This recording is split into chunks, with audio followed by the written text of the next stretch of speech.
Okay, and welcome to episode 26 of Beyond the Ropes. I'm Ethan. I'm Rob.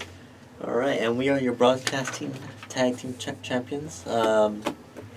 We've had them for months. No one can beat us. Big week in the world of wrestling. On our 25th episode last Monday, we talked about major news happening in the world of Impact and the WWE as the road to WrestleMania continued. We're going to kick it off with some Monday Night Raw results, and then we'll get to some TNA news toward the end of the show because there's a lot of Impact Wrestling to talk about. Wow. Including some news, this morning even. And so let's get into Monday Night Raw results. So it was held in Green Bay, Wisconsin this Monday, home of the Green Bay Packers for you football fans. The show opened up with Goldberg entering the arena and gave a smaller promo saying he's ready to capture that Universal Championship at Fastlane, which is happening this Sunday. Which reminds me, we do also have to do predictions, so we'll get to that at the end of the show as well.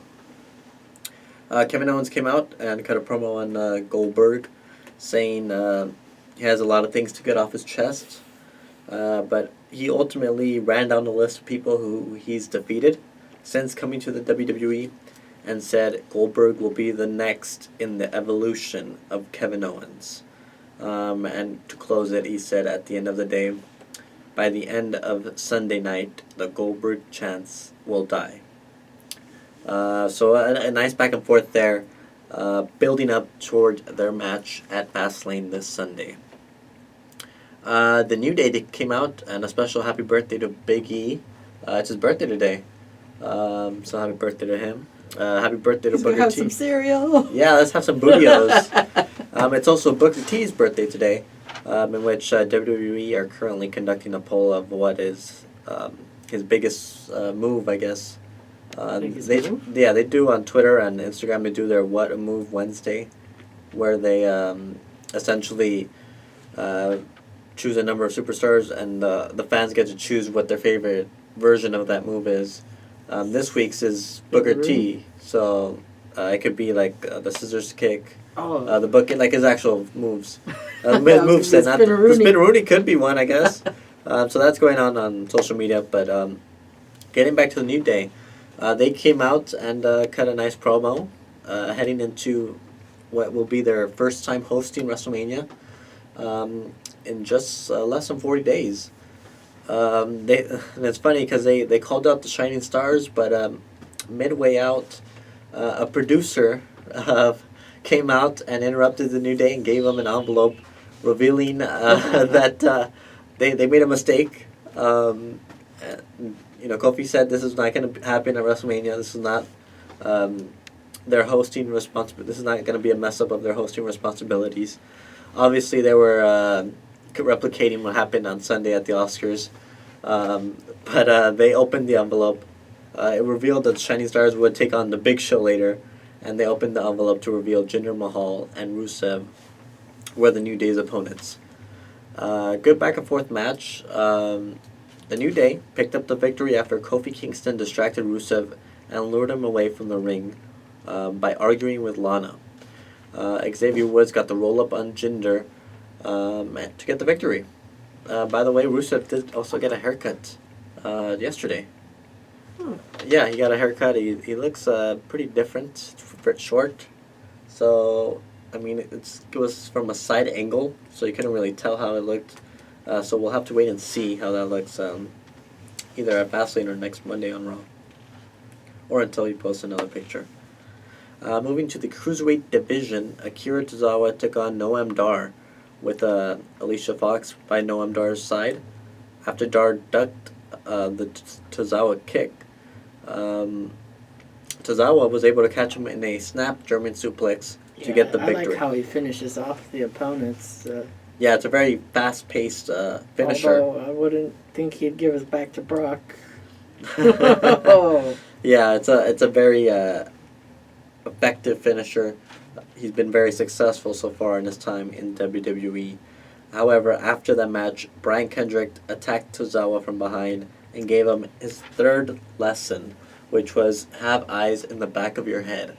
And so that built their storyline there. Next up, it was the women's division tag team match. It was promoted to be Dana Brooke and Charlotte taking on Bayley and Sasha. However, Charlotte surprised her opponents and brought out Nia Jax. Nia Jax was very dominant in this match. She really stood out. She dominated a majority of the match. She was in there for a long time. They gave this match a couple of different segments, which was really cool. They gave them the time. But ultimately, she slammed down right on top of Bayley with a leg drop to get the victory. Both Sasha and Bayley were down. Leg drop. Yeah, it was a very nasty running leg drop. Hulk Hogan did not hit those kind of leg drops. But yeah, it was really a dominant victory. More teasing to building that storyline for WrestleMania, and especially Fastlane, because Charlotte now has a tag team victory over the champion Bayley. I couldn't really tell the design. It just seemed very unique. Bayley's attire on Monday. So yeah, Bayley's worn that attire in NXT before. She has very unique attires. I know on one side she has the polka dots for Dusty Rhodes, tribute there. But yeah, I would have to look back at it because she has a lot of different attires. I know one of them, she has like an Iron Man type one that she wore for the first Iron Woman match. So yeah, she wears a very unique attire, very flashy and very appropriate for her character. Moving on to the tag team division, Big Cass with Enzo by his side defeated Luke Gallows with Carl Anderson by Gallows' side. After Enzo took out Carl Anderson, Gallows attempted to use a distraction against Big Cass. However, it backfired, and he got a big boot from Cass. So that was a brutal big boot. Yeah, it was very nasty looking. This Sunday, the duo between Cass and Enzo will take on Gallows and Anderson for the Raw Tag Team titles. Backstage segment where Enzo was all excited about wanting to be tag team champion. Yeah, but they have to win the match first. Oh gosh. Yeah. Talk about, I'm gonna wear it everywhere. I'm wearing it like it's a house arrest bracelet. Oh gosh. This next match ended up starting from a backstage segment early in the night in catering when Titus O'Neil was trying to get Sheamus to be his tag team partner. Sheamus wasn't too happy about it. When Sheamus came down to the ring, however, there was a glimpse of hope for Titus as he attacked Sheamus prior to the match. Very dominant, throwing him across, outside the ring and in the ring, beating him down. Ultimately, once the match started, however, Sheamus immediately hit a Brogue Kick to get the victory, so poor Titus O'Neil was not so successful in his attack. Wow. Moving I on. can't remember the last time he's had a victory. Yeah, it's been a while. He's been with the New Day the last month or so, losing. Yeah, and otherwise he really hasn't picked up any victories. So what I believe is probably the best segment of the night, my personal favorite at least, Corey Graves had a sit-down interview with the returning Seth Rollins. Yeah. That happened before or after Joe's match? That was before. Okay, because I was about to say, it just seemed kind of funny that, Joe talked about how he doesn't do what people say, but as soon as Triple H, walks that way, he's his shadow. Right. So, the interview started out with Seth revealing that his MCL tear was worse than doctors anticipated, and he doubted that he would be back in time for WrestleMania. He even questioned himself. He felt he bought in too much, and maybe he deserved the injury. However, he was interrupted by Triple H and then Samoa Joe, who was standing in the other side of the ring. Triple H warned Rollins that if he shows up at WrestleMania and calls out Triple H, it'll be the last thing he'll ever do in a wrestling ring or in a WWE ring. Rollins said he has nothing to lose, and he's clarified that he would be at WrestleMania, and it'll be the last thing Triple H will ever do in the WWE ring, as long as it's the last thing he'll ever do in the WWE ring. So, Seth will be in there. I'm curious to see if they're gonna actually have a match or if it's just gonna be an actual like back and I was waiting forth. for Seth to swing his crutch, like trying to use Joe as a piñata or something. Well, there was no touching. I think it's smart that they have no physical altercation until Mania, until Seth fully recovers. It was good that he made an appearance this week. It's a sign of maybe good things to come, that he's able to at least get around and I feel start there would traveling. have been a bigger pop had they saved Sammy trying to do that run-in right there. Well, it did it after Joe's match. Yeah. It wasn't after the segment, but Better pop that way. we'll get to that after this match. Big Show took on the Shining Stars, as we mentioned earlier, in a handicap match. Big Show made short work of them by hitting the WMD, the Weapon of Mass Destruction, which is the knockout punch on Epico, and getting a choke slam to Primo. So Big Show's looking strong. There was some news about the Big Show and WrestleMania, which we'll talk about toward the end of our recap time. Samoa Joe, as you mentioned, took on Cesaro in what was a really good match. Both superstars very hard hitting, very athletic, brutal. There was this one move Cesaro did where it looked like he couldn't lift him. It looked like he just fell on his face. Yeah, he pretty much went back because I think it was too much weight. But Cesaro was dealing with the knee injury after Joe attacked it. And so he used that throughout the match. It ultimately cost Cesaro the match when he tossed Cesaro into the rope and caught him into a Uranagi to get the victory. After the match, as you mentioned, Sami Zayn ambushed Samoa Joe at the top of the ramp, like Joe did to him last week. Joe and Zayn fought alongside the stage until they were pulled apart by security, and it was confirmed that it would be Samoa Joe versus Sami Zayn at Fastlane. So Fastlane is looking to be a very stacked pay-per-view leading into WrestleMania. To close the show, Mick Foley came out and set up a contract signing for Braun Strowman's match against Roman Reigns at Fastlane. So throughout the night, we didn't mention, but Stephanie McMahon early in the night apologized to Mick Foley and ultimately called him a shell of his former self and pretty much disrespected him. And that really brought into question Foley's kind of, I guess, his confidence. It really just crushed him. Samoa Joe later on brought it up to him as well. And then even Braun Strowman brought it up at the end. So they've been teasing Foley possibly losing his job. He even said he may not even be GM for much longer, which is likely to be true if the rumors are true that he needs hip surgery. I feel like it should be ended, though. If the way he goes out, it should be something where he has someone represent him in a match. And it'll probably be Sammy. It could be. And then Sammy loses, and Sammy's responsible for him losing his job. Yeah, it'll be interesting to see how they do that, because they've been teasing it the last couple of weeks that Foley will be leaving sometime in the near future. And so, yeah, I won't be surprised if Foley makes it through Mania, but ultimately maybe their match at Mania or something where he loses his job. That'll be a big moment for WrestleMania. Ultimately, after Braun berated Foley and called him pathetic, Foley snapped. Really good promo by Foley. He always gives great promos. Roman Reigns then interrupted and went after Strowman. They were fought through the crowd, hitting multiple Superman punches, and ultimately Reigns hit a spear through the barricade, even taking out a security guard. That poor security guard did not move out in time. As he was about to sign the contract in the ring, Braun Strowman got to his feet. Wow, it was a very intense moment. And as Strowman got in the ring and Roman was going to hit a spear, Strowman caught him and threw him against the ring post, in which the top ring buckle exploded along with Roman, leaving him, coughing and wheezing. That was an ugly spot right It was... there. I don't think that was a planned spot, because that looked like it really hurt. Even though Reigns was, luckily he was wearing that protective vest, but at the same time, I thought the padding is mostly on his back. it looks like the padding isn't very much in the front anymore as it used to be, and so I'm sure he felt a lot of that.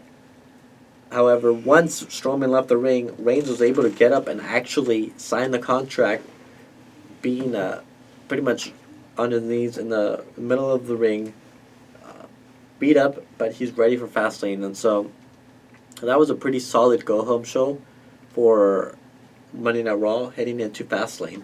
So we'll give our Fastlane predictions. I don't have all the matches. I'm going to have to look them up, but we can give our predictions. There's a tag one, I think, for the Cruisers, right? Yeah, yes, that was added for the kickoff show. So Yeah. let's get into some SmackDown results. SmackDown was a really, really good show yesterday. I really enjoyed it. They've been picking it up the last couple of weeks, heading into the road to WrestleMania. And last night, they did not slow down. The way they kicked off the show was incredible. But before that, so the show, I guess, opened up with Daniel Bryan and Shane watching footage of last week's Battle Royal finish. AJ Styles came up and said he was the clear winner, but he said he'll still have the match. AJ protested, I guess, once Bryan approved it and cleared it, not knowing Harper was backstage, standing right behind AJ. Finish move? No, we don't got a finishing move. Our finishing move is our finishing move. So we're live on Periscope, right? Oh, mic check? I don't know. The mic check. It's literally the mic check. That's our finishing move. But yeah, Luke Harper was standing behind AJ, and pretty much intimidated him. And Harper thanked Bryan and Shane. Then The Miz and Maurice came out for an episode of Miz TV. And they One of the best. right away introduced Cena, and as you were about to say, Yeah. it is one of the best, if not the best segment or promo by The Miz. The Miz has been given some really intense promos in recent memory, but this one was... Best of his career, I think. It's probably, and I would say, I'm a big fan of The Miz. I've been a big fan for years, and I would say everything he said... Did you see Cactus Jack go through the cage? What was the question? Did you see Cactus Jack go through the cage? Yes. That was actually 17 years ago on Monday. They brought it up on Raw when Triple H and Cactus Jack, when Triple H retired him. Oh. It was a Hell in a Cell match. Foley's been through Ooh, it. thanks for the hearts. Yeah, thank you for the likes, everyone. We are on... Busker. we're on Busker. Okay, sorry. So, what would they search up? What would they need to search up to find us? Usually I put like live pro wrestling talk show or just at the station. WPMD is Yeah. our station. So, yeah, search us up. If you ever want to see us in person, obviously we are on YouTube as well, Beyond the Ropes. Just search up that.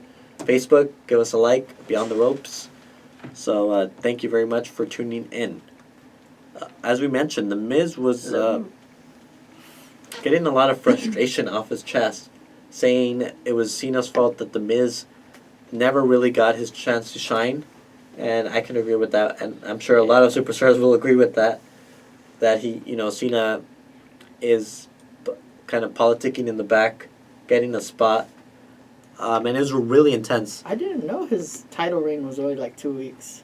No, it wasn't 2 weeks. It was a couple of months, but 2 weeks after WrestleMania, he lost it. So he really didn't get, I guess, a major run with it. So he lost it to Cena ultimately. Wow. He called Cena a hypocrite. He said Cena was jealous of him. He called him a hypocrite for railing on The Rock to going to Hollywood. And I can't quote The Miz's exact words, but if I could, I would. He pretty much said, as soon as Hollywood started calling, Cena started leaving. And so... Oh, thanks. Good job. Yeah. And so... Yeah, it was a really great promo by The Miz. I was really happy to see that. However, shortly after, Cena's response just completely berated The Miz. And Oh, man. it felt like he was totally burying him. He said if he was really politicking, he would be facing Undertaker at Mania, not looking at you, which was felt like he was shooting pretty much. And for those of you that don't know, shooting is pretty much just going off without a script, not really. I can't believe that comment he made where he was saying he bootlegged The Rock's electricity. Pretty much. But yeah, Cena was about to leave, and Maurice cut him off and started berating him as well. And I loved Maurice right in that segment, and she slapped him. And then we had Nikki Bella come out, and Miz and Maurice decided to retreat to the crowd. And so we're getting, it looks like we'll be getting that mixed tag team match for WrestleMania. Originally, I thought, well, this is going to be a so-so match, you know. But after this segment, they got a lot of people going that this is going to be a really good program for the next month. I would like to see Miz and Maurice win, but I don't see that happening, unfortunately. But we'll see how that goes in the next few weeks. The first official match. So this was almost like 30 minutes into the show, because that first segment was pretty long. A best 2 out of 3 falls match between Becky Lynch and Mickie James. So this was like a pay-per-view type SmackDown almost, because of the way they were really building it. This opening contest was really great. Mickie James got the first fall, hitting the Mickey DDT, the Mickey DDT, however it was called. Her finishing, which is like a spike DDT. Lynch scored the second fall with the surprise roll-up. And as Mickie James was going to go for the victory, Alexa Bliss came out and distracted Becky. However, Mickie James tried to hit Becky, but she ended up hitting Bliss instead, and then Becky Lynch got her locked up in the disarmor and tapped out Mickie James for the second fall and the victory of the match. So good back and forth. Who do we see at WrestleMania? Probably it's looking like Alexa Bliss and Becky Lynch again. I can see Mickie James in that. But after that, however, in a backstage segment, Natalya appeared and said she was interested in Alexa Bliss's championship. So maybe a fatal 4-way, I don't know. But that'll be very interesting and something to look forward to. Then we got to see AJ Styles and Luke Harper in a stellar match. This was should have been a main event match, but for obvious reasons, as we'll talk about in a bit, it wasn't. This match was back and forth. We got to see high-flying spots. We got to see... it's confusing, though. Like, I thought it would be a thing where AJ hit Shane. We'll see. We'll get to that right now. But this match was really good itself. Shane, as you mentioned, came out after a crooked victory by AJ. Luke Harper's foot was on the rope after he hit the phenomenal forearm. Yeah. Shane restarted the match, and as AJ was out there getting into an argument with Shane, Luke Harper then hit Shane by accident with a kick. And then ultimately, AJ Styles got the victory by hitting a 450 splash on Luke Harper to become the number 1 contender for Bray Wyatt's WWE Championship. And so, as of now, it's currently AJ versus Bray, which we'll get to discuss more of that in a little bit. Next up, Dean Ambrose was set to take out Kurt Hawkins. However, as soon as Ambrose got in the ring, he hit Hawkins with that Dirty Deeds DDT and called out Corbin. Corbin appeared on Titantron and refused to fight Dean that night, but it is story building, a nice way to build that story. Looks like we'll be seeing Ambrose and Corbin for the IC title at Mania. That'll be a good match, I believe. I think both guys are really going to put it out there. Next up, a chairs match between Dolph Ziggler and Apollo Crews. Oh man, that's a brutal match. Yeah, that was a brutal match. Crews was really intense in that one, which is really good. It showed his charisma. It showed his ability to really show some anger toward Ziggler. However, after Ziggler was able to catch Crews and throw him pretty much on a steel chair, he hit a drop toe hold and gave after Ziggler hit the drop toe hold, he gave Crews an atomic drop onto the chair. Brutal landing for Apollo Crews, but Ziggler got the victory and the win. And finally, to close out the show for SmackDown, it was Bray Wyatt came out for his invocation. He was then joined by Randy Orton at the Wyatt family compound, and they exchanged some words. However, Randy explained that this isn't his world, and it never was. He then explained that Sister Abigail lies beneath his feet. So Sister Abigail, who we've been curious to see, was beneath Randy Orton's feet, underground. He said he's going to burn the spirit of Sister Abigail to death and watch Bray die with her. This was an intense and well put together segment, because Orton was really, kind of this compound, and he surrounded the house with that little compound, that little structure, with gasoline, and you could tell Bray was losing it. He was losing his mind. The rocking chair was there, and so he said, while in the shed, that he's coming for Bray Wyatt's title at WrestleMania. And he said, Wyatt was apologetic, apoplectic, pretty much stunned and scared. And then, as soon as Randy looked like he was gonna take out Sister Abigail, but ultimately just burned it down, and then posed as we got to see the shed light up in flames, and Bray Wyatt was going insane outside of the ring, and it closed, and that's kind of how you close the show right there. I don't know how you get any better than that. Wow, it's just right. And so now, speculation: is it going to be a triple threat match? Is AJ going to lose that number one contender spot? I think he will. As much as I was happy to see him win that match, I was surprised. I thought Harper was going to have it, but I was surprised to see AJ ultimately win that match. They're still teasing the match against Shane, so I'll believe it when I see it, I guess. Really solid week of WWE programming. It's going to be hilarious, though, that Carmella tag team match next week. That's right. They set up a Cena, Nikki versus Carmella Ellsworth tag team match next week. Oh, poor James Ellsworth. I feel like the only serious in-ring work was going to be between the girls. Probably. But yeah. Alright, so getting into Impact Wrestling results. As we mentioned earlier this week, and as I mentioned at the start of the show, it was a big news, heavy week for Impact Wrestling. I'm just going to go with the results first, and then we're going to discuss everything going on outside of the ring for Impact Wrestling.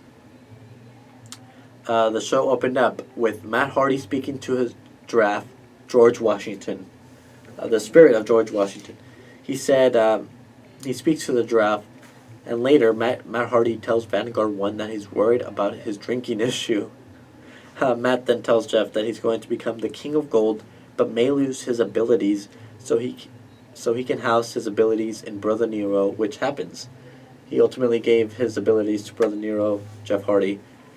Jeff has a premonition and said that Matt is going to Egypt, and Matt teleports out. So Matt Hardy becomes the King of Gold, as we later see. In the opening segment, Cody and Brandy Rhodes come out as Cody addresses Bobby Lashley, who ambushed him the last time Cody was there. But he said tonight isn't about Bobby. It's about his wife, Brandy.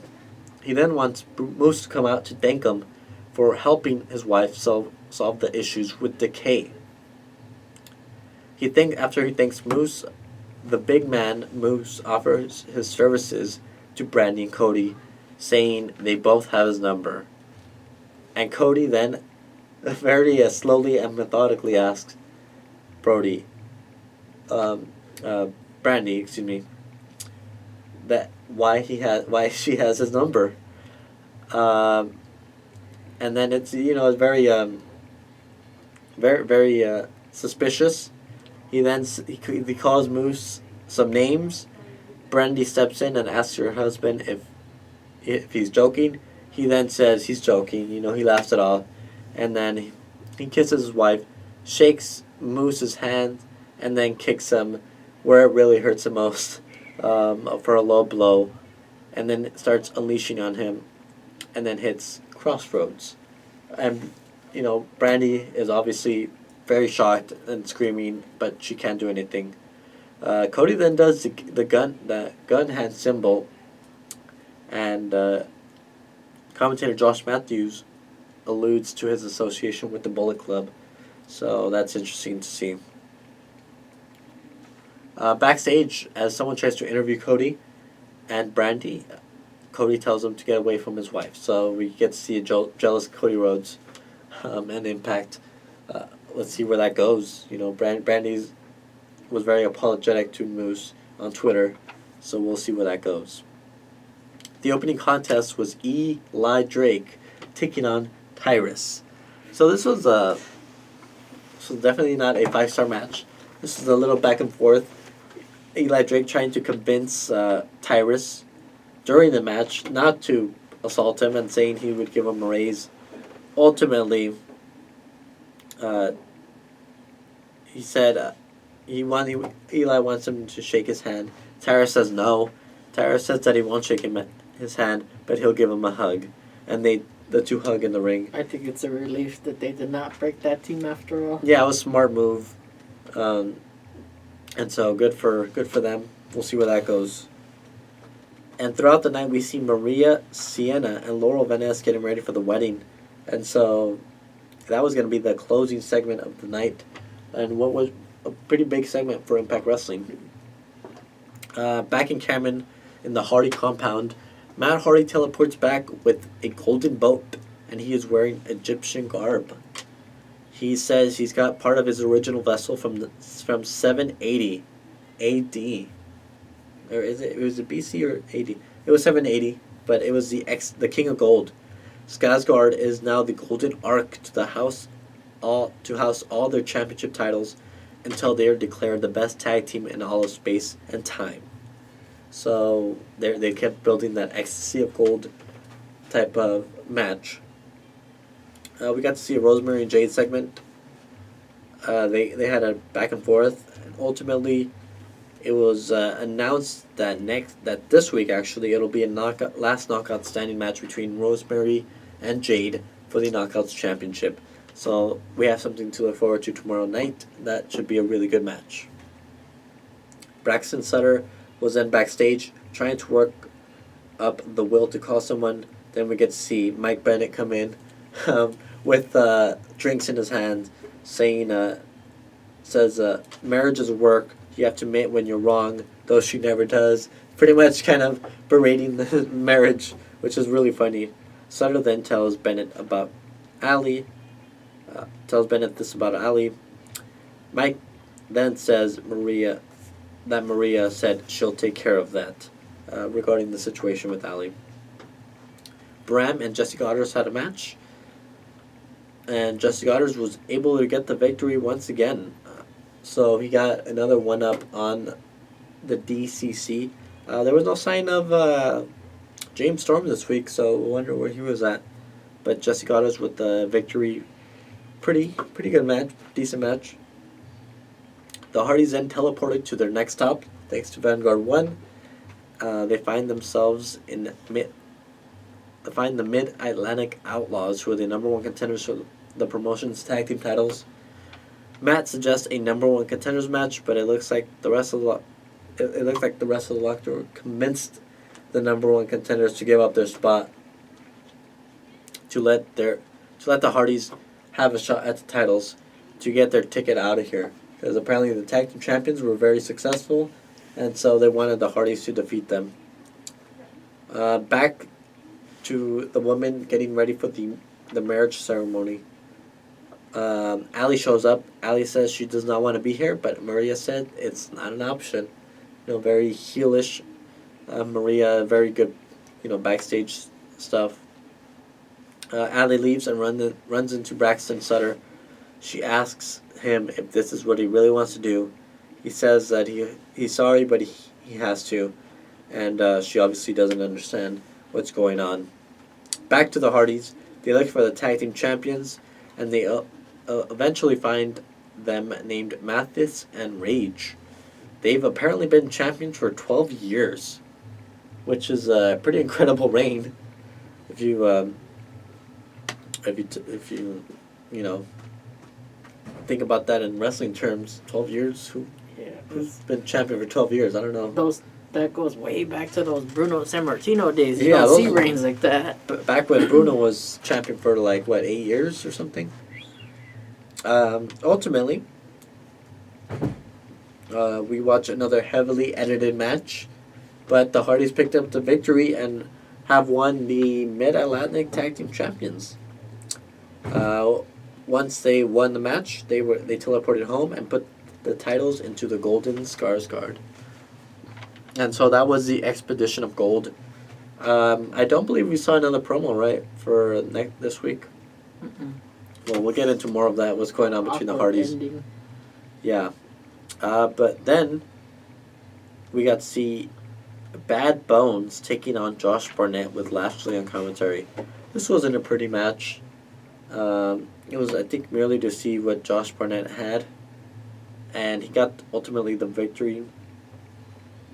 It looked like a bit of a UFC match in a way. But ultimately he locked him in a Kimura submission and Barnett defeated Bad Bones.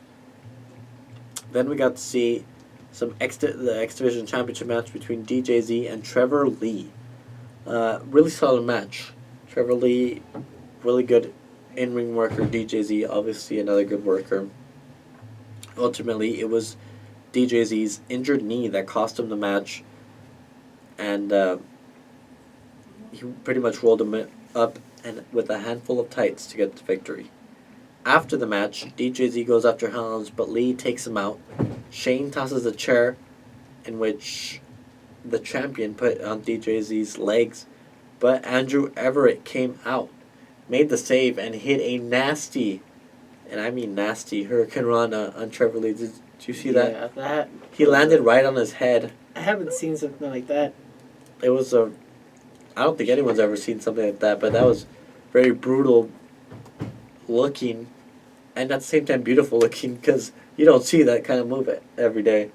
And then hit a shooting star press to fight off his former partner. Backstage, Maria finds Sutter to ask him if he's ready. She tells him that if he's having second thoughts, she can remind him why he's doing this. She says he knows that what will happen if he doesn't marry Laurel.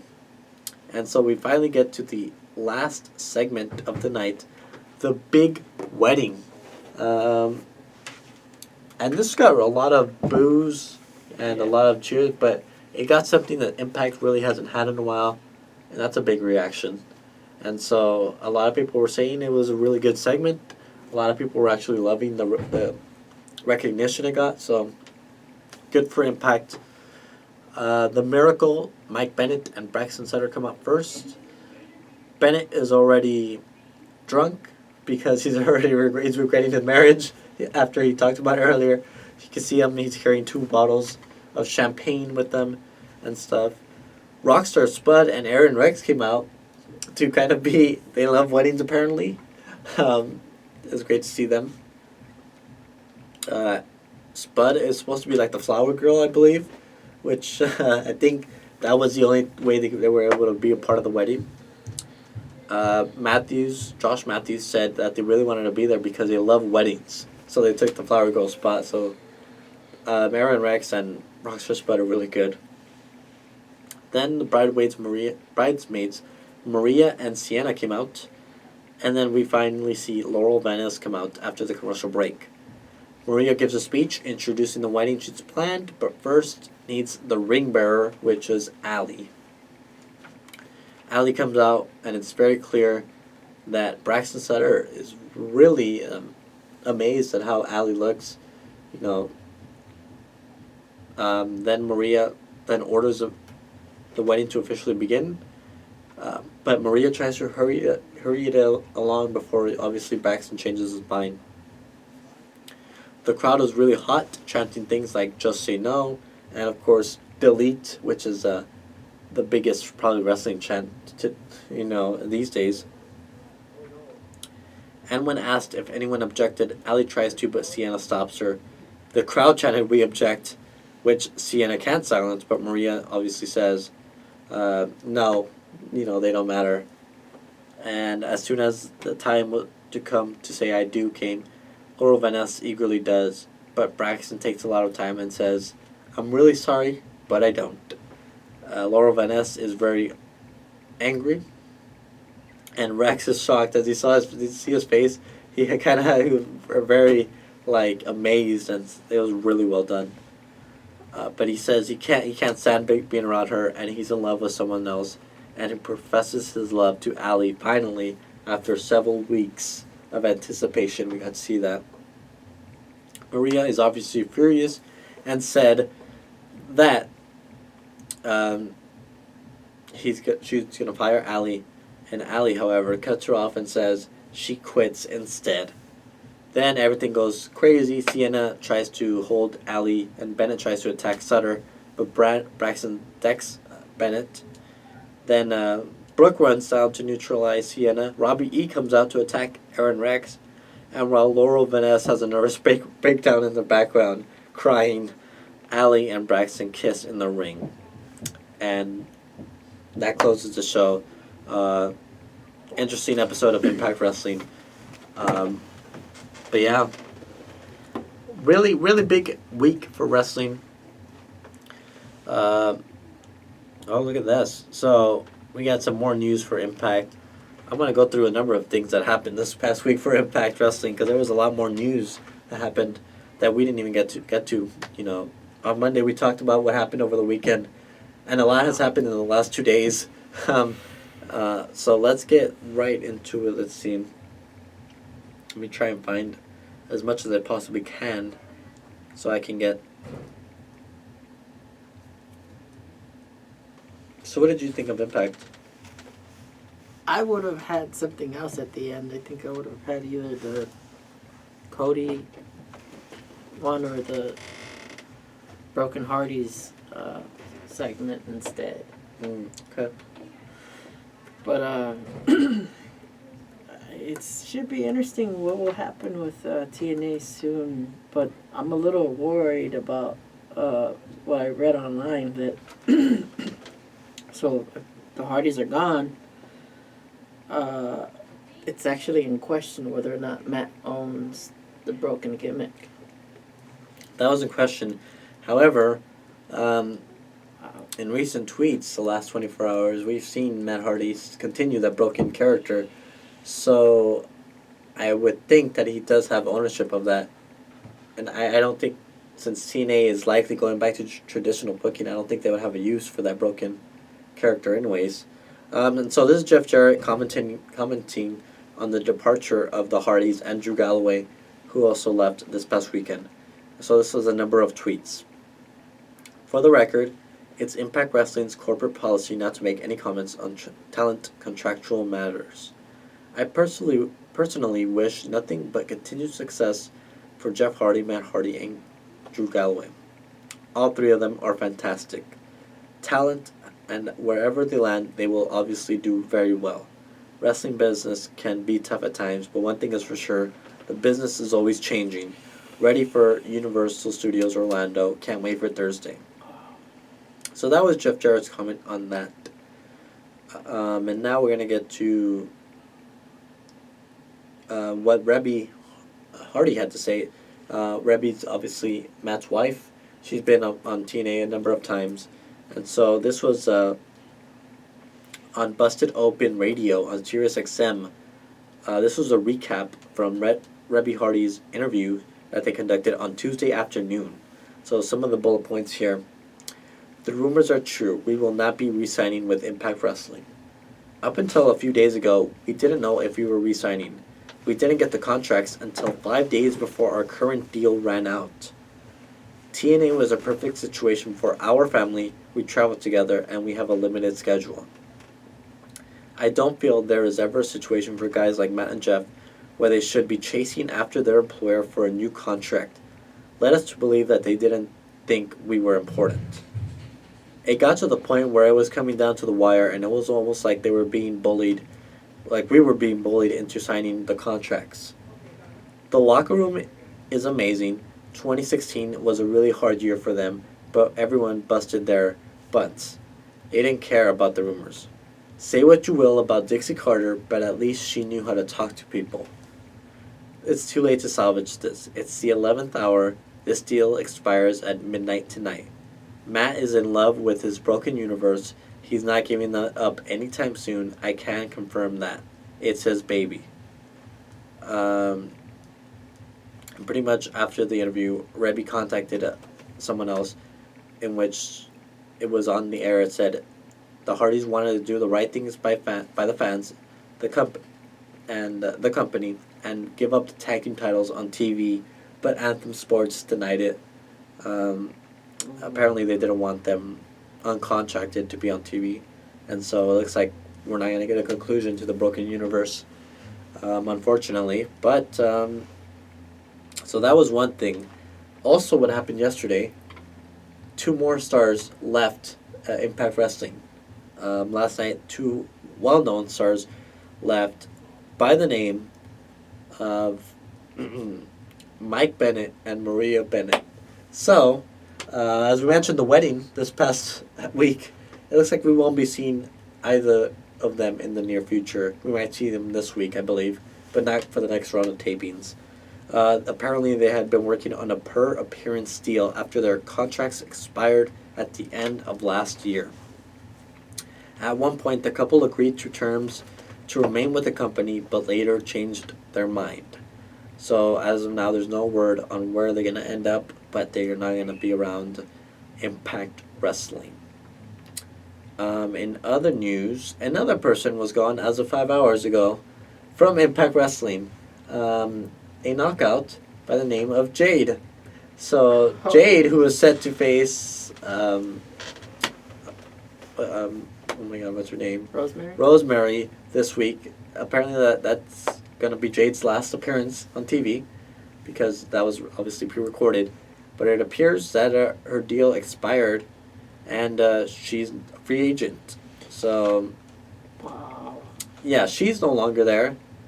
And so that happened, as well as 5 hours ago we can confirm that her deal expired along with the Hardys and Galloway. As of today, as of midnight, the Hardys are now free agents and can sign with any promotion. They do not have a non-compete contract clause in their deals. In theory, they can show up at any promotion's TV show if they sign to go elsewhere. Their deals officially expired on midnight. They were the only thing that kept the tag division the hottest thing it is. As of right now, it looks like they have no tag division. I think with Jeff back, the only thing to do to revitalize the tag team division to fill that void is bring back Father James Mitchell and have him take care of Decay. Well, I don't know how that's going, but we'll see where the tag team titles go. Wow. The Hardys are set for Ring of Honor's WrestleMania weekend show, so they're set to take on, I believe, the Young Bucks for the Ring of Honor tag team titles there. Wow. So that's WrestleMania weekend.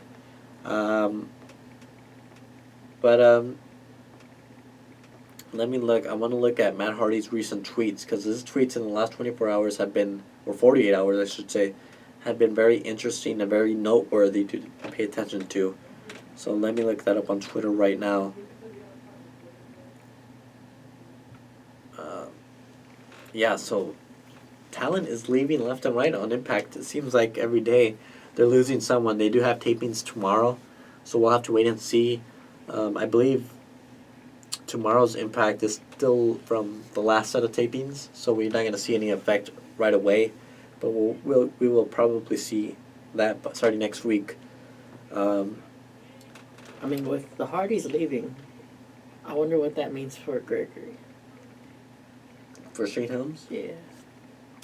I don't know. I mean, he's still contracted, apparently. Because, I mean, they've been buddies, and they've had a track record for trying to, be in the same promotions. Well, I mean, eventually they're going to have to separate. And so, let's see. I'm trying to go as far as I possibly can. Let's see. All right. So, on Monday, Matt Hardy tweeted, "It shall be an intriguing week for the professional wrestling industry." And he put a gif of himself kind of laughing with the Matt Hardy gimmick, broken Matt Hardy gimmick. He said a day ago, "My stint was with Impact Wrestling was delightful. Exceptional talent and locker room. A great respectful team that worked hard in tough times. I wish Impact Wrestling all the best going forward, especially the industrious talent. I hope they're all treated with respect and fairness. I have never been more awake. The creative renaissance is merely beginning. Anything is possible in my broken universe. Anything." Matt also responded to a tweet from Sasha Banks. WWE posted a promo for Sasha versus Nia Jax for Fastlane, saying, mentioning the word broken.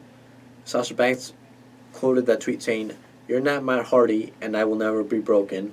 Yeah, kind of mimicking Matt Hardy, in which Broken Matt responded with the GIF laughing, the Broken Matt Hardy GIF laughing.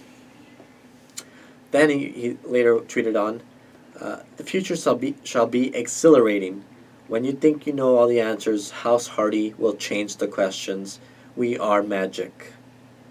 And another tweet, Tommaso Ciampa from DIY in NXT tweeted out, "Hardy Boyz versus DIY." Matt Hardy responded, "If you have tag team gold to procure, Vanguard 1 will certainly bring us to you. Hashtag Expedition of Gold." Bray Wyatt, from a tweet that happened on December of last year, Bray Wyatt said, "You know where to find us," in response to a tweet by Matt Hardy in December. Broken Matt responded last night saying, "I certainly do. Champion of McMahon's Blue Show. At least I can trust my hashtag Brother Nero," in response to Randy Orton betraying Bray Wyatt. Wow. In one of the last tweets, Matt responded, "It is March 1st, 2017, 12:01 a.m. The seven deities have blessed my Excelon and Sephylon." I cannot pronounce that word, but it so ultimately said, "and implanted it with even more abilities. My mind has woken." And in a response to a tweet by Kenny Omega, who is New Japan's kind of biggest star right now, he said, "Did someone say magic? Myself and the nefarious Brother Nero have eyes on the elite and the new wrestling in Japan. We'll see you all soon." So apparently now there's rumors that the Hardys could end up in New Japan as well. However, it is highly speculated that they will be going back to the WWE since there's major interest there. I'm trying to see if there's any other update because it seems like there's just constant updates on that. We'll have to wait and see. But it appears someone else is returning to Impact Wrestling behind the scenes. Bruce Pritchard, a well-known name, but someone who has worked in Impact Wrestling before, is set to be returning after Jeff Jarrett has been confirmed that he is in charge. He is bringing back former talents. He brought back Dutch Mantel, who was Zeb Coulter in WWE. Was it Jarrett that brought Russo the last time? I want to say they started out with Russo, but it was Dixie Carter who brought back in the later years, in which Spike TV didn't know about. They got in trouble for that. So it'll be interesting to see where Impact Wrestling goes from there. We're all curious where the Hardys are going. Hopefully they go to WWE, excuse me. But we'll have to wait and see. It looks like we're done for today. We do have Fastlane. Yeah. Do we want to quickly go over the results? I don't have them written down, but we can remember this. So let's do it. The Cruiserweight Tag Team match between Akira Tozawa. The heels, definitely. The heels, Kendrick and Dar. Yeah. I'm going to agree with you on that one. The Cruiserweight title match, Neville and Gallagher. Is that the Umbrella guy? Yes. No, I'd rather see Neville keep the belt. Neville's retaining until Mania, I would say, so I agree with you. Charlotte versus Bayley for the women's title. Charlotte's going to get that back, you think? Yeah. I'm going to go with Bayley. I'm going to say she breaks the record. Wow. Wow. And it leads to that fatal 4-way match. Gallows and Anderson versus Enzo and Cass for the tag team titles. Oh man. Gallows and Anderson retained by DQ. I'm going to say they retain. I don't know how they're going to win, but I'm going to say they retain.